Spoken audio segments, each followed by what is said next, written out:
Thank you, Mr. Speaker.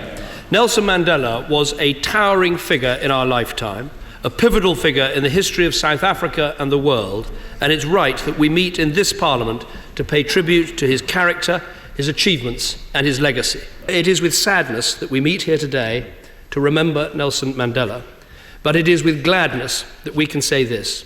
It was a long walk to freedom, but the walk is over. Freedom was won. And for that, Nelson Mandela has the deepest respect of this House and his enduring place in history.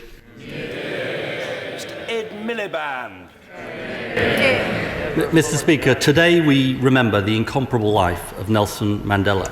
So we honour a man who showed the true meaning of struggle, courage, generosity and humanity.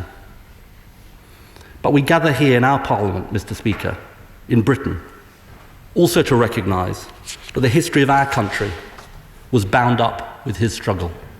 He admired and respected Her Majesty the Queen, and he told me that he wanted the Queen to invite an African rain princess from his tribe to a reception at Buckingham Palace, and he'd got nowhere with the diplomatic channels. So he decided to telephone her personally. And the story goes of the conversation that words that only Mandela could use. Hello, Elizabeth.